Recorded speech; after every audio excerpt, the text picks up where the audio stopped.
ایک امیر آدمی گھر کے لان میں بیٹھے گفتگو کر رہا تھا۔ چپڑاسی نے آ کر اسے کہا کہ باہر کوئی آدمی آپ سے ملنے آیا ہے اور یہ چوتھی مرتبہ آیا ہے۔ اس امیر آدمی نے کہا کہ اسے بلوا لیں۔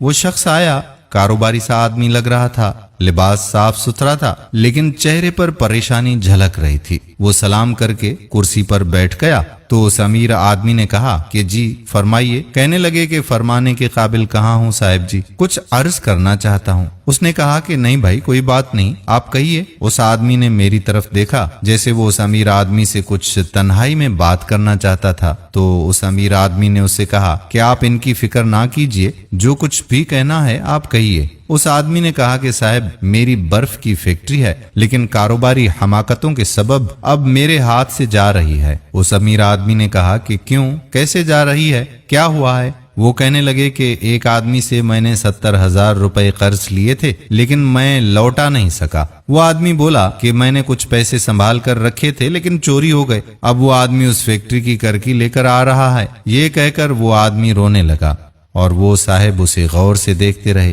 وہ آدمی کہنے لگا کہ صاحب جی میں صاحب اولاد ہوں، اگر یہ فیکٹری مجھ سے چلی گئی تو میرا گھر برباد ہو جائے گا، میں مجبور ہو کر آپ کے پاس آیا ہوں۔ صاحب کہنے لگے کہ فرمائیے میں آپ کی کیا مدد کر سکتا ہوں؟ وہ کہنے لگے کہ میرے پاس 20,000 روپے ہیں، 50,000 روپے آپ مجھے ادھار کے طور پر دے دیں، میں آپ کو قسطوں میں لوٹا دوں گا۔ صاحب نے مسکرا کر اس آدمی کو دیکھا اور مجھے مخاطب کرتے ہوئے کہنے لگے کہ بھائی یہ آسمان بھی بڑا ہی ڈرامے باز ہے، کیسے کیسے ڈرامے دکھاتا ہے، شطرنج کی چالیں چلتا ہے، کبھی مات کبھی جیت۔ یہ بات کہی اور وہ اٹھ کر اندر چلے گئے۔ واپس آئے تو ان کے ہاتھوں میں نوٹوں کا ایک بنڈل تھا۔ کرسی پر بیٹھ گئے اور اس آدمی سے کہنے لگے کہ پہلے تو آپ کی داڑھی ہوا کرتی تھی۔ وہ آدمی حیران رہ گیا اور چونک کر کہنے لگا جی لیکن یہ بہت پرانی بات ہے۔ وہ صاحب بولے کہ جی میں بھی پرانی ہی بات کر رہا ہوں۔ وہ امیر آدمی اچانک کہیں سوچوں میں کھو گئے، پھر اس آدمی سے کہنے لگے کہ آپ کے پاس 300 روپے ہوں گے؟ اس نے کہا جی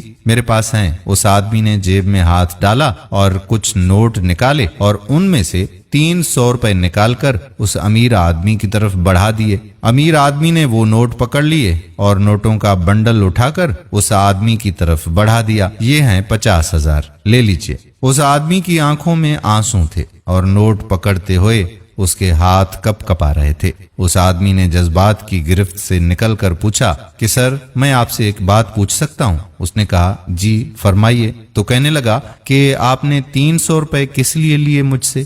اس صاحب نے ان کی بات کاٹ کر کہا کہ یہ میں نے آپ سے اپنے 3 دن کی مزدوری لی ہے۔ وہ شخص حیران ہو گیا، مزدوری مجھ سے؟ میں آپ کی بات سمجھا نہیں سر۔ اس آدمی نے یہ بات پوچھی تو ایک حیرت اس کے چہرے پر پھیلی ہوئی تھی۔ وہ امیر آدمی کہنے لگے کہ یہ بہت پرانی بات ہے، جب میں اس شہر میں نیا آیا تھا تو میں نے آپ کے برف خانے میں برف کی سلیں اٹھا کر قبرستان لے جانے کی مزدوری کی تھی۔ یہ جواب میرے اور اس آدمی کے لیے دنیا کا سب سے بڑا انکشاف تھا۔ اس صاحب نے بات مزید آگے بڑھاتے ہوئے کہا کہ مگر آپ نے جب مجھے اپنی فیکٹری سے نکال دیا تھا تو میری 3 دن کی مزدوری آپ نے رکھ لی تھی، وہ آج میں نے وصول کر لی۔ اور اس نے مسکرا کر وہ 300 روپے جیب میں ڈال لیے اور کہنے لگے کہ آپ یہ 50,000 لے جائیں، جب آپ کو سہولت محسوس ہو تو دے دیجیے گا۔ یہ بات سن کر میں اور وہ آدمی کرسیوں پر یوں بیٹھے تھے جیسے ہم زندہ آدمی نہ ہوں بلکہ فرعون کے عہد کے 2 حنود شدہ ممیاں کرسی پر رکھی ہوئی ہوں۔